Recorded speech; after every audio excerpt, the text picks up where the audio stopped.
पोहा में बेसन का घोल डाल दो और बनाओ इतना टेस्टी मज़ेदार सा नाश्ता कि एक बार बनाते ही आप इसको बार बार बनाना चाहेंगे। जी हाँ फ्रेंड्स, ये खाने में जितना ही टेस्टी है ना, उससे भी ज़्यादा ये कहीं हेल्दी बन करके तैयार होता है। प्रोटीन रिच यह रेसिपी बनता है और खाने में तो इसका जो स्वाद है ना, एकदम लाजवाब होता है। एक बार अगर आप इसको ट्राई करेंगे ना, तो डेफिनेटली यह रेसिपी आपके पूरे परिवार को बहुत ज़्यादा पसंद आने वाला है। तो चलिए फ्रेंड्स, इसे बनाना स्टार्ट करते हैं। Hello everyone, Ritu serial recipes में आपका स्वागत है। फ्रेंड्स, आज मैं आपके साथ शेयर कर रही हूँ पोहा और बेसन से बनने वाली एकदम ही यूनिक सी रेसिपी। इस रेसिपी को इस तरह से आज तक आपने कभी भी नहीं बनाया होगा। वैसे तो आपने इसको अपने तरीके से बनाया होगा, लेकिन मैं जिस तरह से आपके साथ शेयर करने वाली हूँ, इस तरह से डेफिनेटली नहीं बनाया होगा। तो पूरी वीडियो को लास्ट तक ज़रूर से देखिएगा। रेसिपी आपको बहुत ज़्यादा पसंद आने वाला है। तो चलिए फ्रेंड्स, इसे बनाना स्टार्ट करते हैं। इस रेसिपी को बनाने के लिए लेना है पोहा। तो मैंने यहाँ पर 1 कटोरी पोहा लिया है। पोहे की क्वांटिटी को यहाँ पर हम ज़्यादा रखेंगे और जो बेसन की क्वांटिटी है उसको हम आधा रखेंगे। तो सबसे पहले पोहे को हम छान लेंगे, क्योंकि पोहे में ना बहुत सारा डस्ट वगैरह रहता है। तो इस तरह से एक स्ट्रेनर में डाल करके बढ़िया से इसको हम छान लेते हैं। तो लीजिए, पोहे को छान लेने के बाद इसको हम डाल देंगे ग्राइंडर में और इसको हम बढ़िया से ग्राइंड कर लेंगे। तो इस तरह से ये ग्राइंड होकर तैयार होता है। देखिए, बिल्कुल सूजी जैसा इसका टेक्सचर आता है, एकदम दानेदार सा ये बन करके तैयार होता है। और इसी से ही जो नाश्ता है ना, एकदम बढ़िया से बन करके तैयार हो जाएगा। तो अभी हम इसको एक बाउल में निकाल देते हैं और इसको हम अभी साइड में रख देंगे, क्योंकि इसका जो इस्तेमाल है हमें बाद में करना है। आप चाहें तो इसको ना स्ट्रेनर में छान करके भी ले सकते हैं, मतलब ग्राइंड करने के बाद आप उसको हल्का सा छान भी सकते हैं इसमें, अगर ज़्यादा बड़े टुकड़े हैं तो। लेकिन कोई दिक्कत नहीं है, इससे भी ना बहुत ही आसानी से ये बन करके तैयार हो जाएंगे। तो अभी हम इसको साइड में रखेंगे। और यहाँ मैंने लिया है प्याज।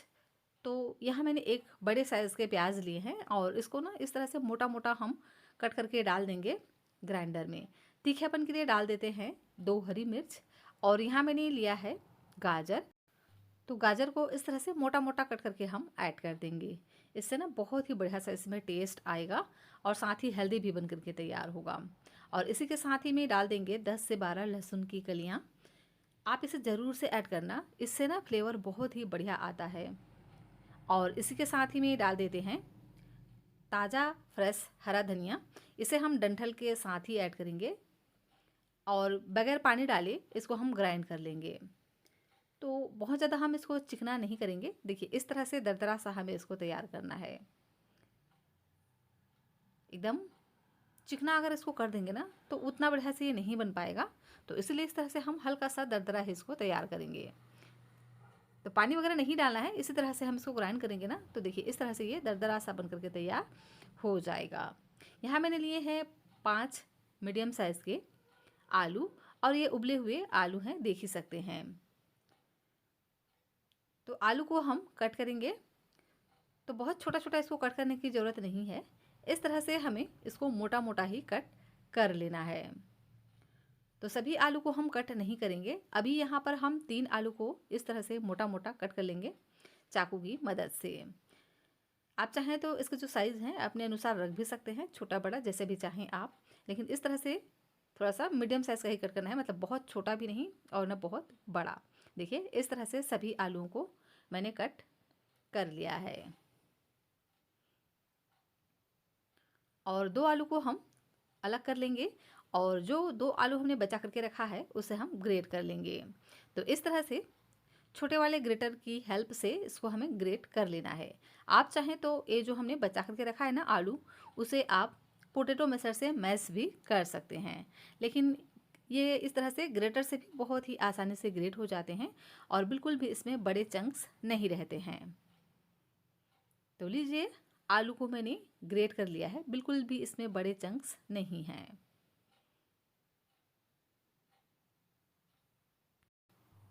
तो लीजिए, इसी तरह से मैंने 2 आलूओं को ग्रेट कर लिया है और 3 आलूओं को इस तरह से मोटा मोटा कट कर तैयार कर लिया है। इसके जो साइज़ हैं इस तरह से मैंने रखा है, देख ही सकते हैं। और यहाँ मैंने लिया है बेसन। तो यहाँ पर बेसन की जो क्वांटिटी है ना, हमें कम रखनी है। मतलब जितना हमने पोहा लिया है उसका हम आधा हिस्सा बेसन लेंगे। आप चाहें तो इसकी क्वांटिटी को और भी कम कर सकते हैं। चाहें तो यहाँ पर आप सिर्फ 2 चम्मच ऐड करके भी इस रेसिपी को बना सकते हैं। ये आपके ऊपर है कि आपको इसको कितना प्रोटीन रिच बनाना है या कितना ज़्यादा आपको इसको हेल्दी बनाना है। तो यहाँ मैंने आधा कटोरी बेसन लिया है। बेसन को हम डाल देंगे एक बड़े से मिक्सिंग बाउल में और इसका एक हम घोल तैयार करेंगे। तो इसका हमें एक गाढ़ा सा घोल तैयार करना है, तो इसीलिए इसमें हमें पानी थोड़ा थोड़ा ऐड करते हुए डालना है और इसको इस तरह से घोल तैयार कर लेना है। देखिए, इस तरह से गाढ़ा सा ही हमें इसका घोल तैयार कर लेना है। उसके बाद इसमें हम डाल देंगे कुछ मसाले। तो डालेंगे आधा छोटा चम्मच जीरा, स्वाद के अनुसार नमक ऐड करेंगे और कलर के लिए डालेंगे हल्दी का पाउडर। और जो हमने प्याज, लहसुन और गाजर, मिर्च का दरदरा सा पेस्ट बना करके रखा था ना, उसको हम इसमें ऐड करेंगे। तो इसमें हम 1 ही चम्मच ऐड करेंगे, बाकी हम बाद में इस्तेमाल करेंगे।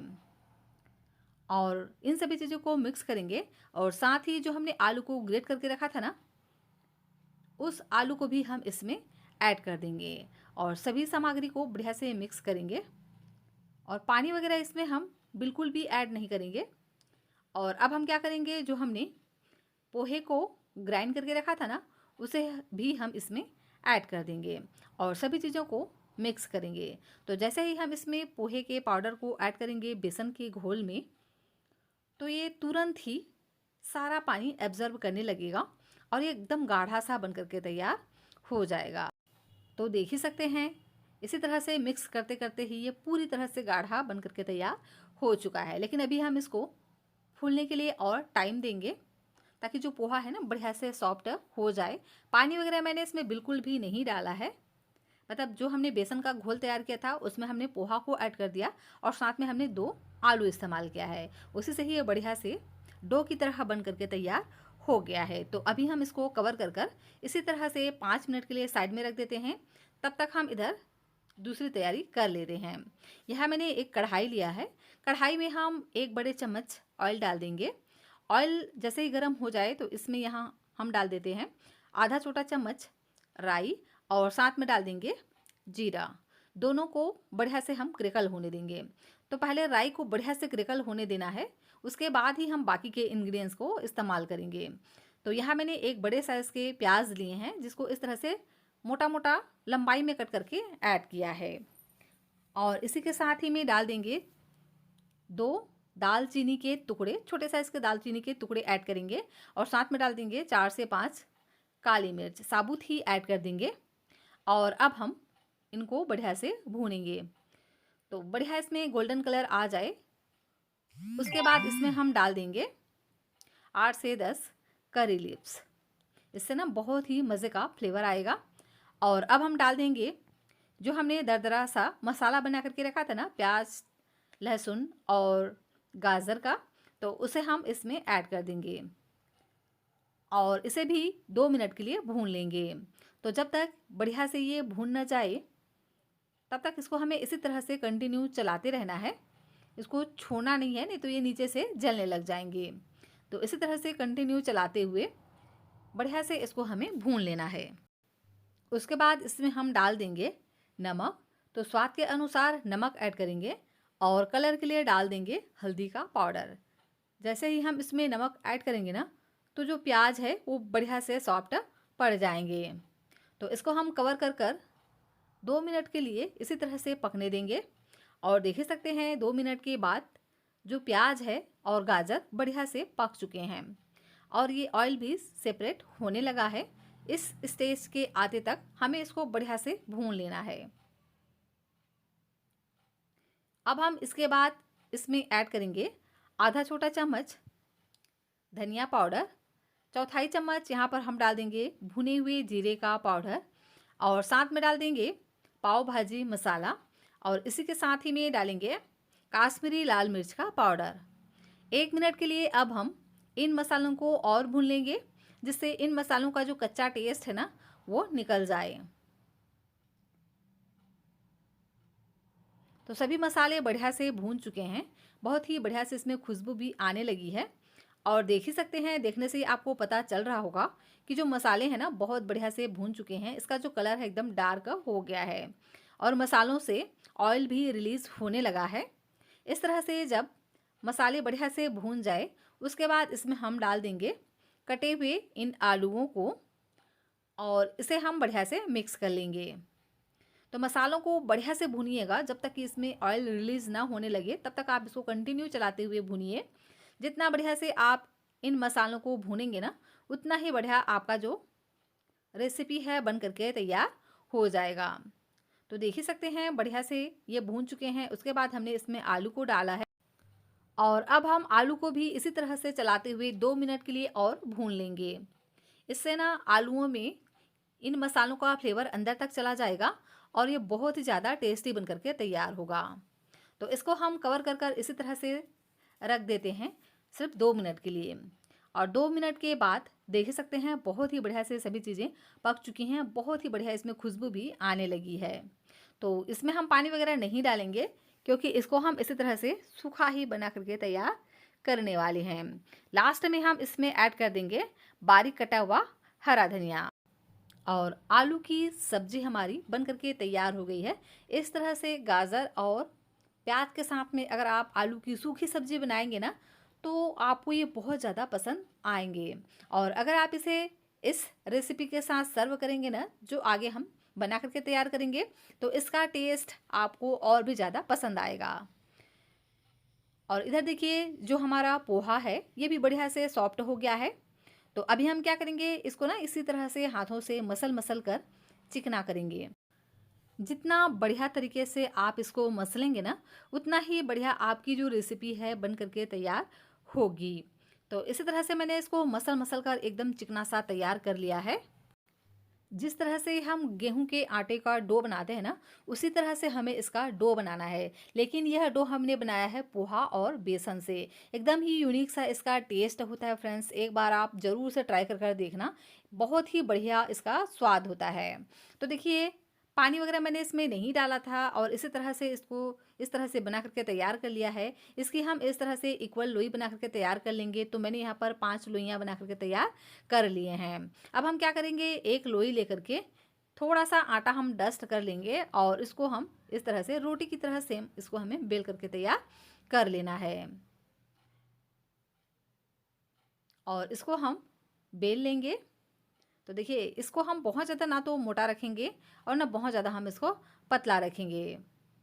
और इसके जो किनारे हैं वो हल्का फुल्का इस तरह से फटते हैं तो कोई दिक्कत नहीं है, क्योंकि हम इसको शेप देने के लिए इस तरह का एक कटोरी यूज़ करेंगे, जिससे इसका जो साइज़ है ना एकदम इक्वल आएगा और देखने में बहुत ही बढ़िया से ये बन करके तैयार होंगे।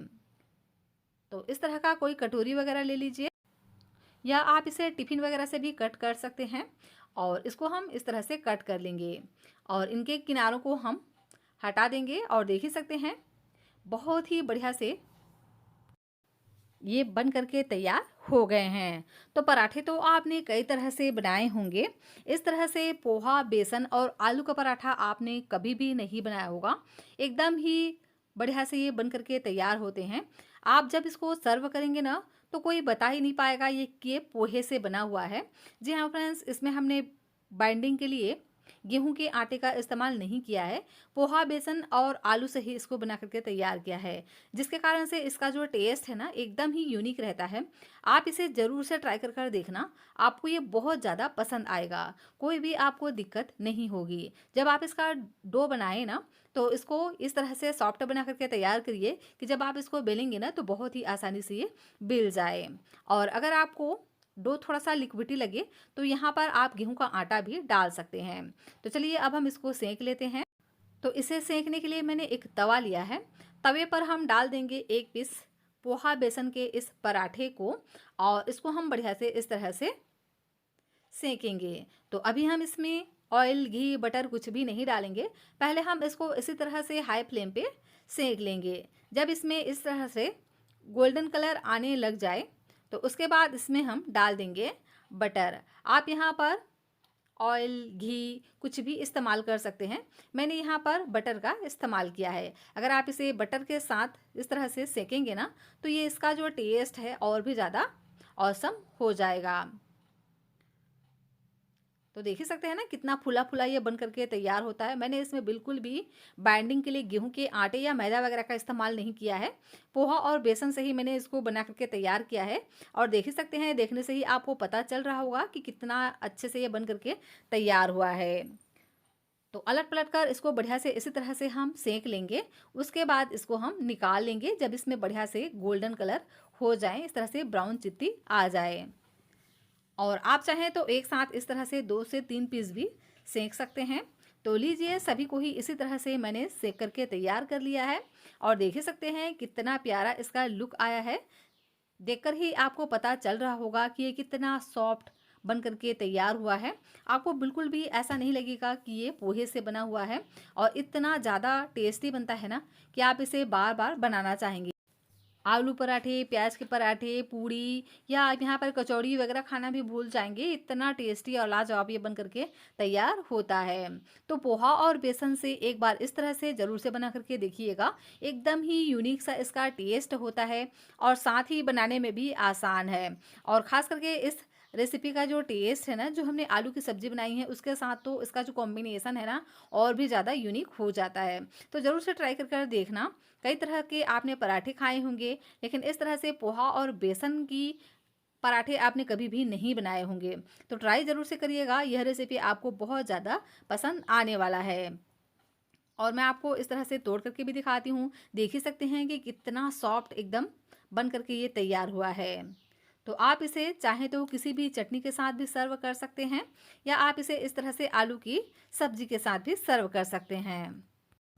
तो फ्रेंड्स, रेसिपी पसंद आई हो तो प्लीज़ वीडियो को लाइक, चैनल को सब्सक्राइब जरूर करिएगा।